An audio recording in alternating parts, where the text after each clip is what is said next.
Okay, so hi Sarah, it's really nice to meet you. Could you tell me a little bit about yourself? Just introduce yourself. Yeah, sure. So my name is Sarah Olaifa. I come from Southeast London. I actually live in an area called Bermondsey. My parents are of African descent. So my mum is from Ghana, my dad is from Nigeria. I currently work for a non-profit called Coding Black Females as a program manager, and I also work as a project manager for the civil service. I have two neurodiverse conditions. One is which is dyslexia, and the other which is ADHD. However, when I was diagnosed with ADHD, it was formerly called ADD, and I'm now going through another process of actually get a formal diagnostic test to show that I have ADHD, which I suspect I probably have ADHD combined. That sounds really cool. Could you tell me a little bit more about what it's like working in the civil service as a neurodivergent person? So working in the civil service has its ups and downs.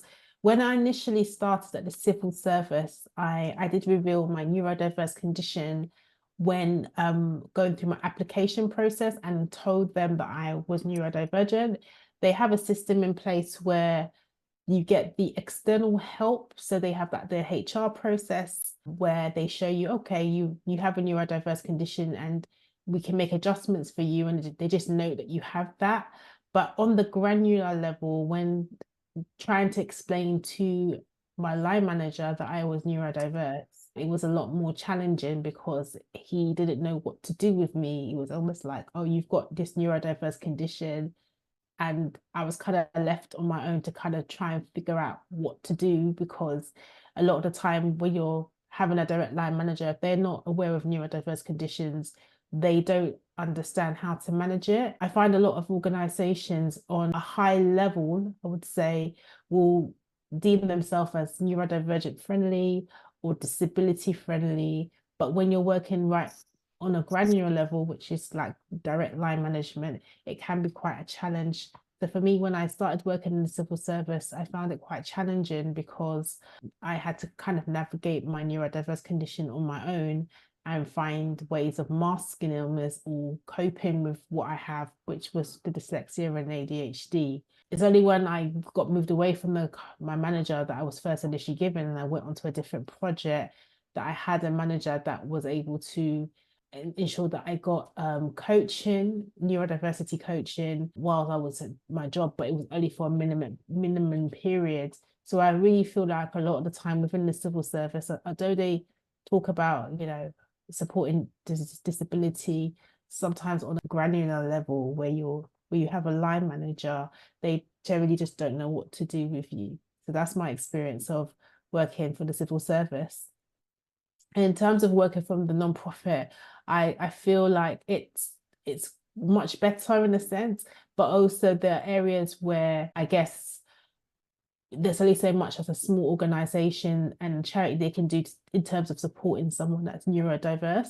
I guess my manager always gives me time limits, or we have set times where I can be accountable weekly to make sure that I'm kind of managing myself, but it's not in a sense of being micromanaged, but it's kind of alerting me of the things I need to do so that I can manage myself effectively. But a lot of the time, because of my dyslexia and ADHD, I'll tend to take longer time to get things done, or I'll go into forms of procrastination. And only when I guess work is meant to be done in the last minute, I'm able to hyper focus and get it done. So sometimes it can work to the best of me, but also work negatively against me, because it's like I wish my brain would work when I wanted it to work, and it doesn't always work the way I want Mm, it to work. So it can be quite frustrating at times. yeah, yeah, I definitely understand that. It's like the same traits that would help you where a neurotypical person wouldn't have that can also sort of be not very helpful. Yeah. I've had that quite a bit as well. Um, you said sometimes you had difficulty explaining your neurodiverse conditions to like a line manager or like maybe co-workers. How did you help to what kind of helped you to get that sort of discourse going or to try and get support in that way, if that makes sense. So, when I had a new line manager assigned to me, I did finally say that I had a neurodiverse condition. And then essentially, my manager didn't really know what to do about it. And it was Mm. because I had to be insistent and saying, look, I really need some kind of support because I'm neurodivergent. It doesn't mean that I'm not capable of doing my job. I just need a little bit more support to help me do my job. It was quite like a struggle at times just to try and get that. So it's only when I got, I think, my third line manager, because I go on different projects within the civil service, that I did get some help. And even when I did get the help, I don't feel it was suffice enough, because I only got, I guess, 5 neurodivergency coaching sessions, which is really not enough for me to really get the full support in place. It almost feels like sometimes when you're asking for support as a disabled person, it's like you're inconveniencing people, and it just feels sometimes it can feel frustrating. So I'm on this current journey of trying to unmask and just be myself, because this is the way I am. But sometimes I always have to revert back to masking, because I just feel like if I tell you I have this condition, it's almost like deemed like I'm not able or I'm inadequate of doing my role. And that is not even the case. It's just like I just need the adjustments in place to help me do my role better.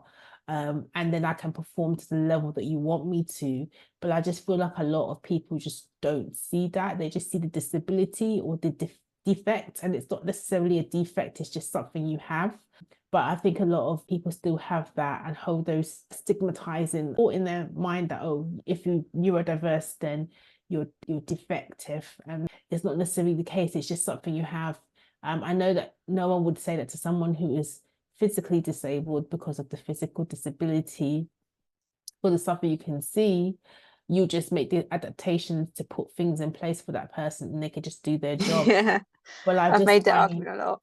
yeah, but you just find that with people who have invisible disabilities, they don't get that same level of grace. And it's assumed that if they can't do something, then you're inadequate, which is not the case. It's just you've got to just change the environment a little bit more to make it a bit easier for the person. And I feel like I'm still having difficulties with this right now, to the point that I've actually set up my own business that I'm working on right now called Neuro Enigma. It comes from the back of my podcast that I have called Divine Enigma, where I talk about how people can navigate the complexities of being neurodiverse in the corporate space and also within a business or their workplace. And sometimes people who are neurodiverse don't always know the right language or terms on how to get the support they need.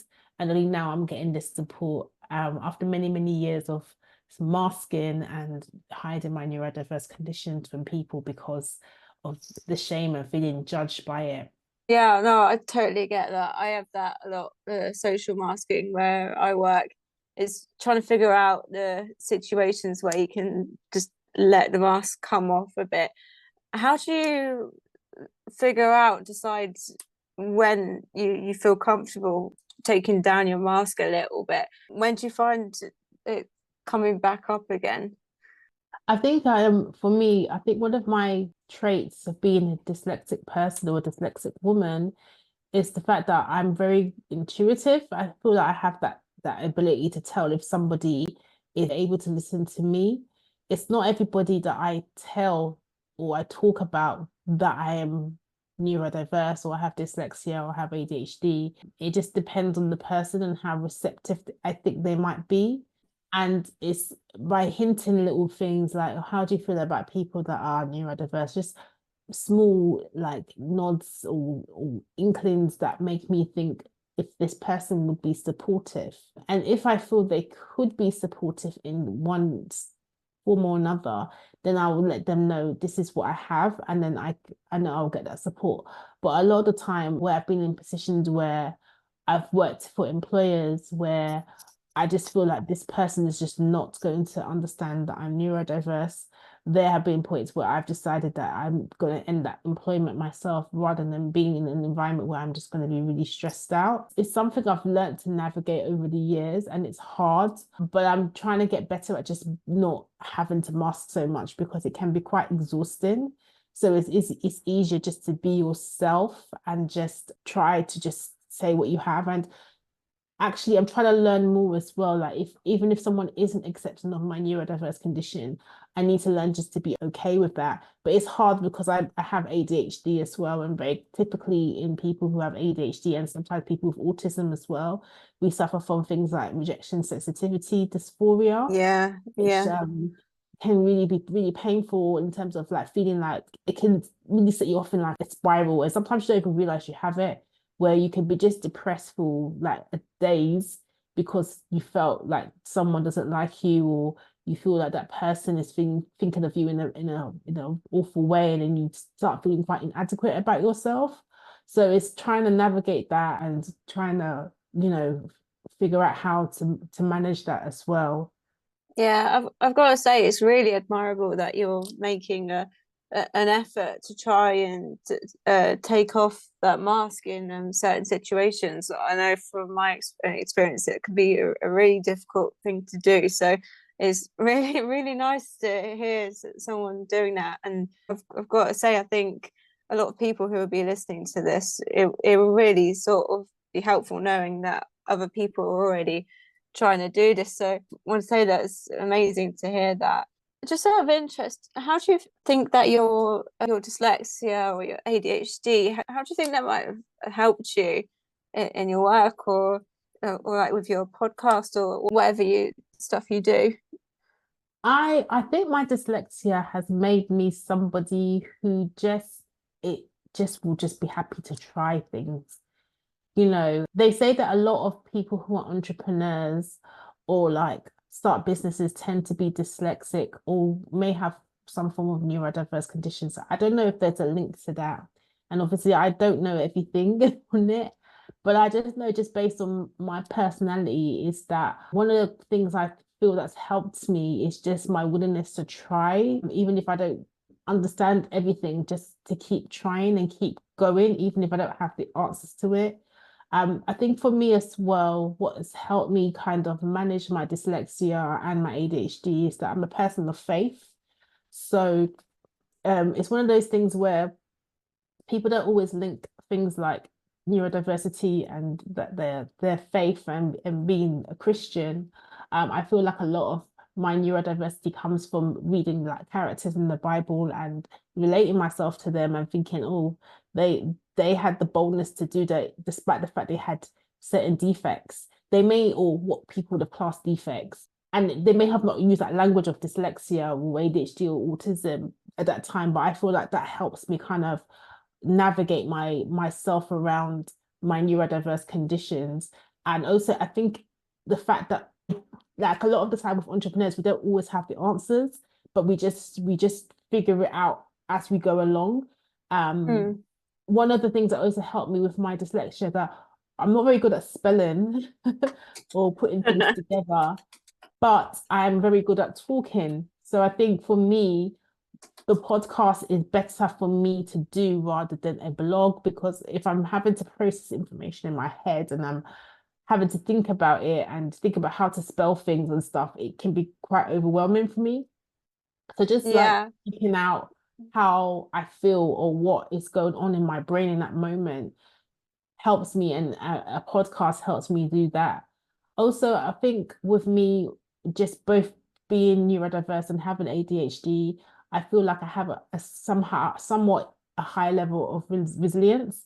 So as much as I do get rejection sensitivity dysphoria, and it sounds like I'm like an oxymoron, or just it doesn't make sense. How can you have rejection sensitivity but also be resilient? I feel the fact that I feel the sense of rejection, so it makes me want to fight more and be more resilient to be accepted. So it's almost like, although the rejection hits hard, I hit hard more with resilience because I want that acceptance and I want to do well and I want to succeed. So I feel like because of my neurodiverse conditions, it forces me to be more resilient and push forward because I already know I have to work harder than everyone else. There's other layers to that as well, but I feel that's what my neurodiversity does to give me that strength. You've talked a fair amount about your podcast. Could you tell me a bit more about that? Yeah, so I started my podcast in December 2022.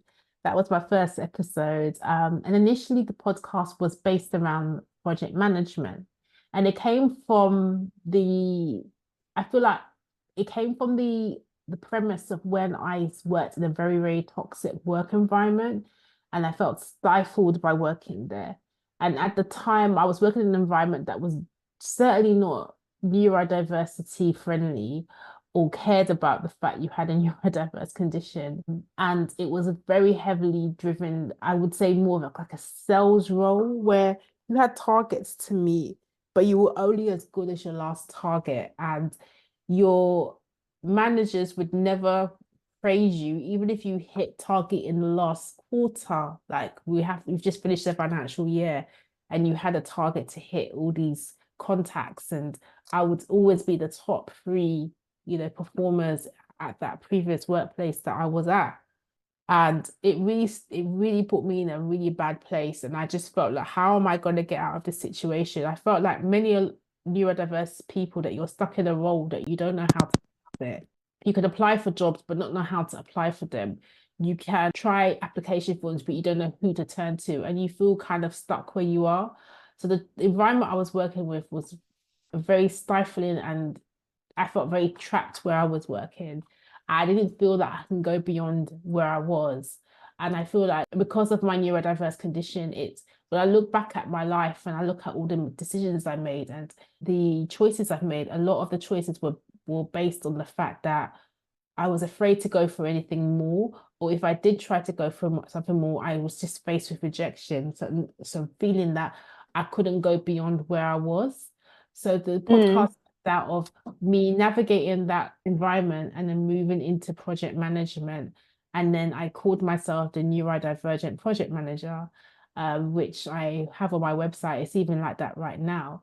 But as I've been interviewing people and like meeting different people who have different forms of neurodiverse conditions. I've really been on a journey just learning about neurodiversity and how it impacts people differently and what they face from it. And it's been a really like a joyous learning curve for me. It's taken me a long time to find something I'm actually really passionate about, but it's just like that story that I went through a difficult working relationship to now being promoted to managerial levels and moving to a much more prestigious company, which was something I never thought I could do. And that happened through the help of getting mentorship and someone who understood my neurodiverse condition and knowing how to apply for jobs that are in line with your values and your goals. And that's how the podcast stemmed onto that. It's kind of made a life of its own, I think, where I just have people that tell me about their relationships, toxic work environments they've worked in, being late diagnosed, dealing with the intersectionality of race and being neurodiverse, and all these things that have just come out from this podcast. It's really been a learning curve, and it's almost like an essay for myself without me having to write it, or a diary to myself without me having to write it, but just knowing that I'm just learning from people that I go through the same thing. And that's why I kind of moved on to like, let me do a business, which is a membership where I can really help people who are in that corporate space know how to navigate their neurodiverse conditions and also feel they can be empowered by it as well. I'm not into the thing about toxic positivity where your neurodiversity is a superpower because it's, in Mm. my mind, it's still a disability, but there are positives and negative traits to being neurodiverse. And if you focus on the positives as well as knowing that you do have these deficits or negative things that come with neurodiverse condition, you can still be proactive and you can still be successful with having the neurodiverse condition. It doesn't mean that you are a superhuman, nor does it mean that you are less than of a normal human being, but it's just something that you have and it's just something you have to navigate. And obviously there is no cure to a neurodiverse condition. If you have dyslexia, you tend to have it for the rest of your life. the same with ADHD, and same with any most neurodiverse conditions, and there's no real cure to it. But it's about you just understanding yourself and understanding how to navigate the condition, and not letting it feel that it cannot stop you from doing things that align with your goals and purpose. And that's really the mission that I would want to kind of leave in my life as long as I can, because I know the pain I've gone through with having to pretend to be something I'm not, and dealing with people that just don't want to take the time to understand what I'm going through or how it feels like to be neurodiverse. You're saying when you sort of first started out and you found it difficult navigating your diverse conditions and trying to get to a place where it's get to that prestigious like company, get to where you wanted to get to. For someone who's just starting out, who may be feeling overwhelmed by their conditions or stuck, not knowing how to move forward, what advice would you give them? Oh, that's a good question. So if somebody's stuck and they don't know what to do, I feel the what helped me was finding a good mentor and changing my environment. Those are the Yeah. two things that helped me. A lot of the time when you're stuck, it's because you're in an environment that's not allowing you to grow, and you're in an environment with people that are stagnating you or are stagnant themselves. And what helped me to come surpass that was changing who I was around. That was the first thing. And second is finding a good mentor. Sometimes it can take a while to find the right person that understands you or can help you get to from point A to point B. But I think that's really the key to success in terms of where you want to get to, whether that be starting a business or progressing within your career. Um, there's some things out there, like for example, within my membership, I have mentorships as well. So I can find people with mentorships and you can be matched with a mentor. And also with the non-profit that I'm working in, which is Coding Black Females, we have mentorship programs there. But they're more specific towards women who are wanting to get in the tech industry, or non-binary women and Black women who want to get in the tech industry. And sometimes it's difficult to find someone that can mentor you. So it's about finding out what your goals are, how you want to be, and then changing the environment you are and the people that you're around in order for you to get to the point you want to go to. I think that is the key, and everything else I guess will kind of follow. And the last thing I would probably say is be patient with yourself. Just understand that you are neurodiverse and your journey may not look like everyone else's, and you have to be like okay with that and be uncomfortable in that. Because one thing I would do, which would be really, really toxic, would be I'd be comparing myself to somebody else who's neurotypical and thinking why I'm not getting them. Another thing as well, just don't even compare yourself to other people who are neurodiverse, because the neurodiverse condition they have may show up differently for them and compared to you, and no two neurodiverse people are the same. So it's different. For their experience is different from your experience. So you just have to be comfortable with your neurodiverse condition and your journey, and be okay with that, and be patient with yourself with that. Don't feel that you are going too fast or going too slow. You put yourself in the right environment, you have the right mentor. So it's about giving yourself that grace and that patience to navigate that journey of where you want to go to. And that's probably what I would say to someone who feels they're stuck. Yeah, I think that's that's very good advice. I might take that on board myself. I'm not gonna lie. I suppose yeah, there's that whole idea. There's a reason why it's neurodiversity, because everyone's so different and so diverse that you can't really put everyone in one block there. Mm. If you don't mind me asking, I've noticed a couple of times you've mentioned about intersectionality, being neurodiverse, and being Black. Can you tell me a bit more about your experience of that? Yeah, so when I think of intersectionality, it comes from different angles. So intersectionality is looking at people from a different lens and how their experience of what neurodiversity looks like for them. So in my case, I'm a woman. So again, being a woman comes with its intersections. A lot of the time when we look at things like autism and ADHD, it was mostly diagnosed in men or in young boys. Hmm. And a lot of the time when before I even understood the term of ADHD, it was something that it used to be something that I linked to little boys that were badly behaved or that were just playing up, not knowing that girls can also have ADHD, but it doesn't turn up in the same way as boys just because of the condition of women and how we are basically meant to present ourselves societally. So that's one intersection to deal with. The other intersection is also being a Black woman. So being a Black woman comes with its challenges in the sense that people already have prejudgments about you as a Black person, and being viewed in that way. Some people view Black people already as less than or sometimes inferior. So you're also dealing with that sense of, is my Blackness going to be too much or is going to take up too much space? Plus, with the fact that I'm neurodiverse, it does come with its challenges and the perceptions people have of you. It's almost like when you're a Black woman, that comes with the two intersections of being female, being Black, and then being neurodiverse. It can be a heavy burden to carry at times. But I've learned that, where you are and who you are, you have to be able to be confident in yourself to take up space in that room, and not be afraid to be the person that you're supposed to be.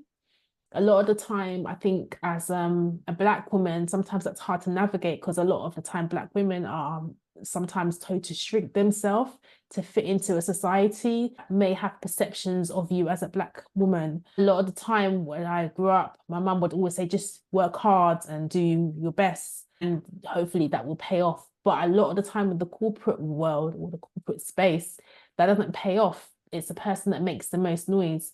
But as a Black woman, that comes with its complexities, because if you're seen as someone who's a Black woman, you might be deemed as too loud or too angry or Mm. too opinionated. Lord forbid that you're also neurodiverse, that comes with that as well. So sometimes it is a challenge to navigate that, but it's not something that you should dwell Yeah. on much, because if you're capable of doing your job and you're doing it to the best of your ability, and again, if you're doing a role that is in line with your values and the goals that you have in your life, then that shouldn't really be a factor. But sadly, sometimes in some environments, you will be dealt with things, with factors of microaggressions and things like that because of the fact you're different from others in the workplace. I've had scenarios in my workplace where I've had times where I've been, told not told about meetings that I need to attend and things like that, which I deem as a form of microaggression, because obviously they're not going to be rude to your face, but they'll get you in other ways and not let you be part of the project development. You're there figuring things out yourself because nobody's giving you access to the room because they feel that you might take too much space.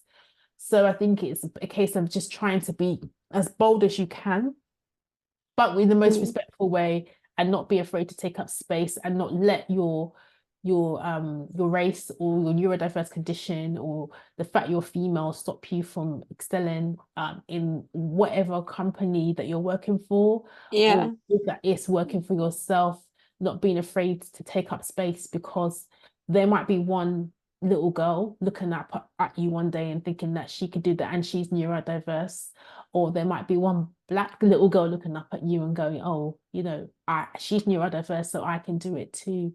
And I think you have to always remember that whatever you do in life, you have to leave some form of impact to ensure that you're making space or opening the door for others who may not get the opportunities. Yeah, I suppose it's also just reminding yourself that it's not just about feeling like you're taking up space in a room, like you were saying, but actually knowing that you should be taking up that space in the room, that you have got a place there, and making sure that you do keep reminding yourself of that. I think that was a really good way of putting it. Yeah, you mustn't be afraid to take up the room. And sometimes it does feel scary. I'm not gonna lie. There are times I feel like, should I ask for that adjustment? You know, should I ask for extra time? Should I tell? But at the end of the day, like, you know, we are all human beings and we all have the right to live and breathe. So we have the right to take up space. We have the right to ask for the needs that we are supposed to have in order to do our jobs or to work in this world ultimately.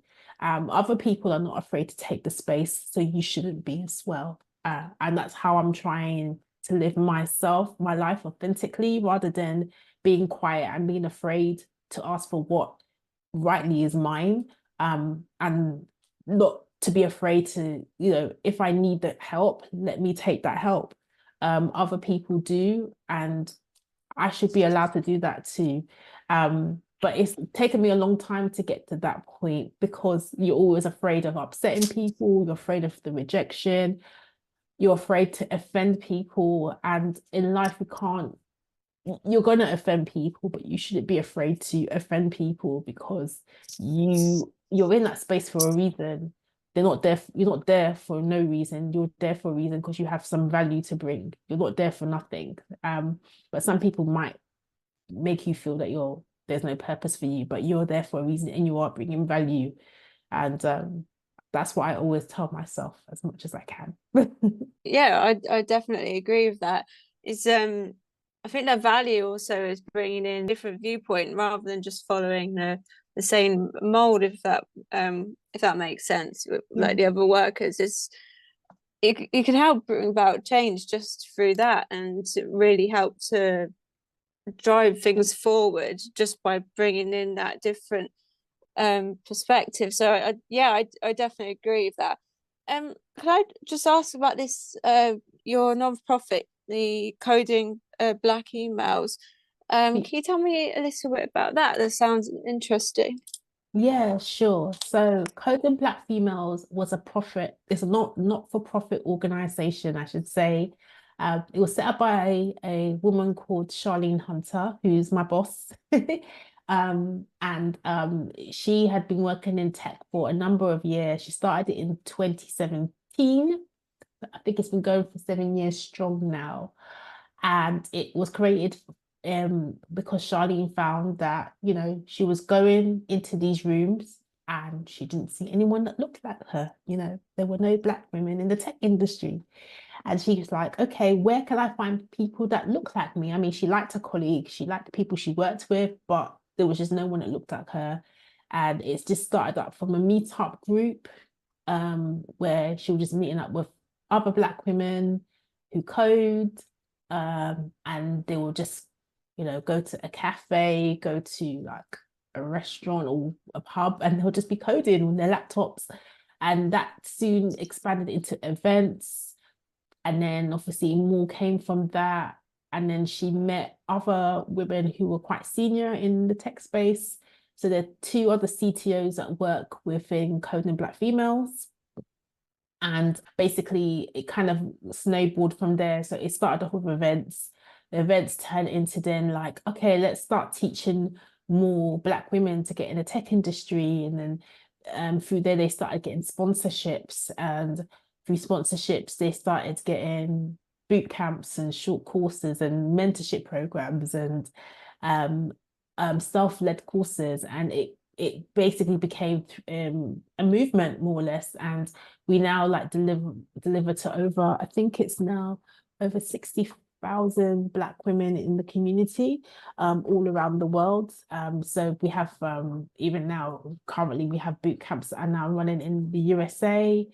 We have communities in Nigeria, Kenya, I think as well. We're building a community. We've got one in Uganda, Australia. Yeah, it's just crazy. And it was just from her idea that she just felt that they needed more Black women in tech. And it's important because technology, when we have more diverse voices and faces in technology, then the technology can work better for all of us. If there's only one type of person in the tech space, that are making all the decisions, then the tech that we have now becomes quite biased. And at the moment, we're in the age of AI, which is really here. So the more voices that we hear and the more faces that we see in tech, and the more diverse the tech will become. So, and that's what Charlene's ultimately working on, and we're working on that together with her, to see the way that coded Black females can flourish from mountain to mountain. It's been doing quite well. So, yeah. Yeah, that's really is amazing. It's really good to hear how successful that's been, especially when you say how far it's gone, like worldwide, Yeah, and within like the same during this time that the same person's running, if that makes sense, a shorter yeah. period of time. That's really cool. So you said having a mentor has really helped you. For someone who wants to find a mentor, how would you suggest going about it? What would be your advice? So mentorship is one of those things that can be a bit tricky, but there's some things that I can possibly advise on finding mentorship. So sometimes if you go into mentorship programs, some organizations have that. So the thing is that the frustrating thing is like there's a lot of information out there, but the information sometimes can be a bit overwhelming, which I find. And it took me a while to find mentorship. So the way I found the mentor was through a friend. So I was working in the previous work organization I was working at. And through my friend, she had a friend that was working in the project management and program management area. She said, I've got a friend who can help you get into project management. She's happy to help you on that. So I got mentorship from her. We would meet every week. I think we met every week for about maybe 16 weeks. It was quite a long mentorship. And she would go through ways I can, navigate into changing the direction of my career and what I can do. She helped me with some CV prep and all these things, but that was through a friend, and that's how I got mentorship. But there are other ways that you can get mentorship. So, like I said, there's mentorship programs. If you're interested in getting into the tech space, Coding Black Females have a mentorship program that you can apply for, which is on their website, which is codingblackfemales.com. With my own business, which is specifically focused on neurodivergent people, I have a membership where you can get mentors, and that is neuroenigma.com, and you can get mentorship through there, and you will get matched up with somebody who will be the right mentor for you. Just have to do an application form and just put down things like what are your goals, what you hope to get out of the mentorship, and the type of person and how you prefer to be mentored, and things like that. So it does take some time because you want to make sure that you want to align yourself with the right person to mentor you. Another way that you can look for mentorship is possibly LinkedIn. Sometimes if there's a certain industry that you want to get into, you can go into LinkedIn. I mean, LinkedIn's quite a powerful tool that a lot of people don't utilize enough. But if you go into LinkedIn and you just go in a search bar and you put the sector that you're interested in and see the people working in them, you could reach out to someone and potentially say, look, I'm looking to get into that area. Would you be happy for me to come and meet up with you, or and maybe get some mentorship that way? Yeah, those are the things I would suggest in terms of getting mentorship. And also, if you look in house, if you've got people if you're currently working in the workspace, there might be people in departments that you might be interested in working in, and getting mentorship that way. So there's different ways you can find mentorship, but the key for me is finding the right mentor and finding the right person that can help you get from one goal to the next. And that mentor will almost be like an accountability buddy as well, because that you will have someone that you'll be meeting every week or every 2 weeks, and knowing that you can get the most out of that person's knowledge and what they've done to get to point A to point B. I hope that helps. Yeah, that's some very practical advice. That's really good. There's one more, I don't want to say issue, but one more area that I want to ask about, and that's the whole idea of like getting a late diagnosis. You're saying at the moment you're going through a diagnostic process for ADHD, and a little while ago you diagnosed with ADD, and obviously there's a fair few people who are suddenly becoming more aware of neurodiversity and starting to realize later on in life that actually that might apply to them and starting to get their own diagnosis.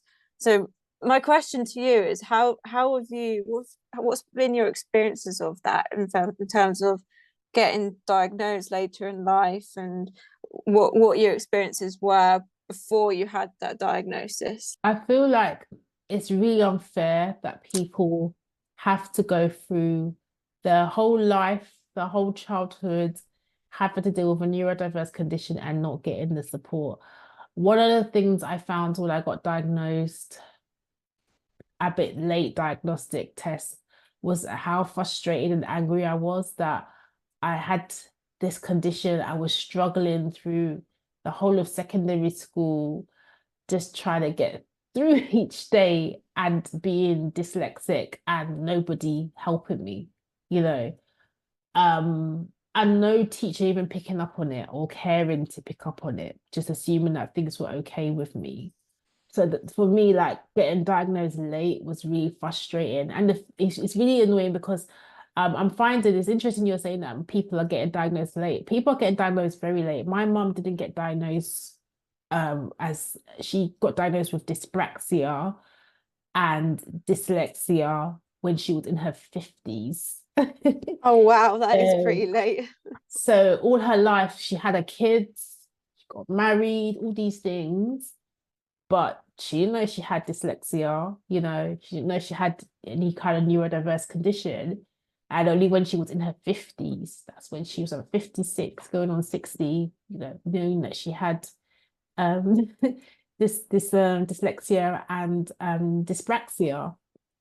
So like I feel a lot of the time it's just down to the education system being a big disservice to a lot of people. I think if they were able to even offer some kind of diagnostic test very early in life, and then you can get the right supports in place, then you can definitely get by. And I feel like a lot of people, the only reason why I was able to get diagnosed was because I was somehow managed to get myself into university who share hard work and determination.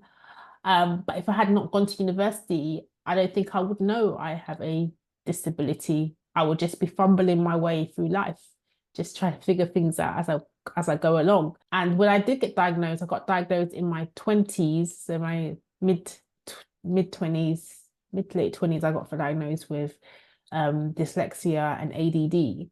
Um, and the reason why is because at the time when I got diagnosed, that's what the term was, ADD.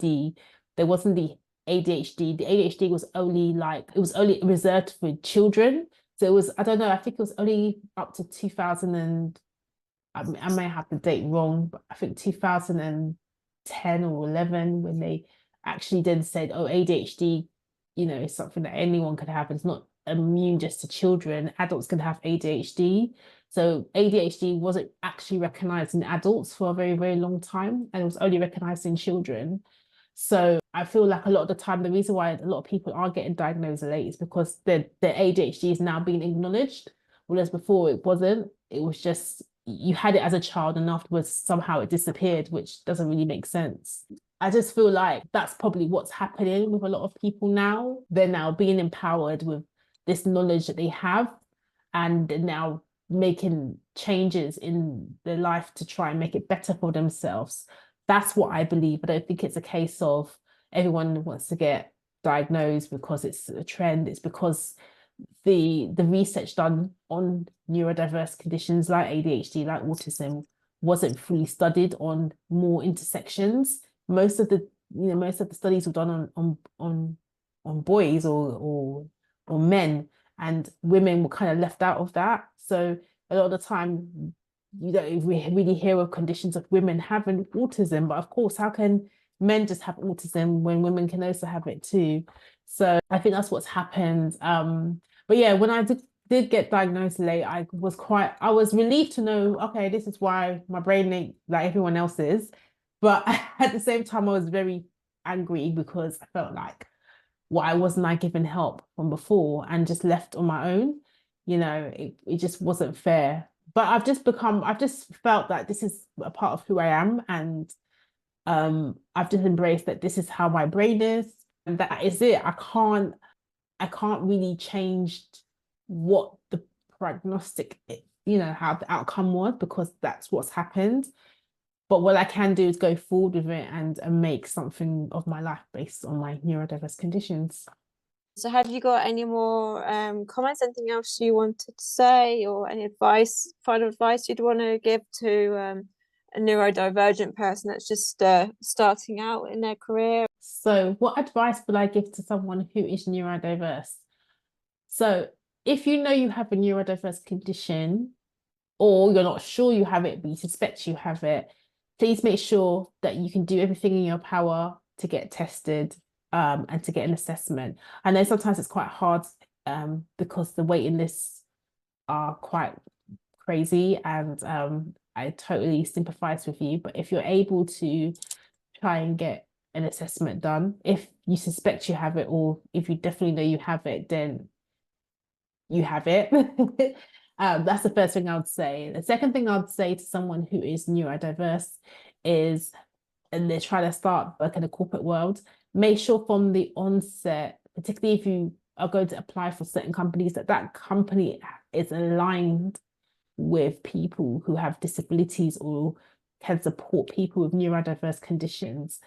You can check the company's website, their ethos, and what they stand for, and make sure they're in alignment with people that have neurodiverse conditions or disabilities. Most companies do, but you need to look deeper into it and just ask questions about, do you support neurodivergent candidates? What things do you put in place to support that person with a neurodiverse condition? Don't be afraid to ask those questions, because at the end of the day, you're going to work there and you want to know that you're going to be supported to do your job really well. And I know a lot of people that are neurodiverse people are very hard workers, and they want to perform and they want to do well at work. And the only thing they ask of is just the support systems in place to do their job well. So that's what I would say. And also make sure that once you've told your employer, make sure that you are put with a manager that understands neurodiversity and knows how to manage neurodiverse employees. And if not, if anything, if they not promote things like Lexic and Genius Within, which are other organizations that you can get in touch with, to ensure that your manager does have the right tools to manage you as a neurodiverse person. Sometimes you have to manage your manager at times, because they might not understand what it's like to be somebody who's neurodiverse. But just make sure that you go for companies that are, again, aligned with your goals and vision of what you want your career to be, because there's no point in going somewhere where they're just not going to accept you with your neurodiverse condition, and you're going to be struggling and drowning in your job, and nobody wants that. So that's the advice I'll give. And you be patient with yourself.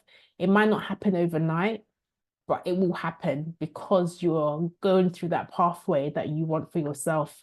I honestly believe that we can design the life that we want for ourselves, but it takes dedication and patience to see us get to that point. And yeah, especially if you're young, sometimes you want things now, but it is good just to be patient so that you're in the right place so that you can flourish. Yeah. It's brilliant.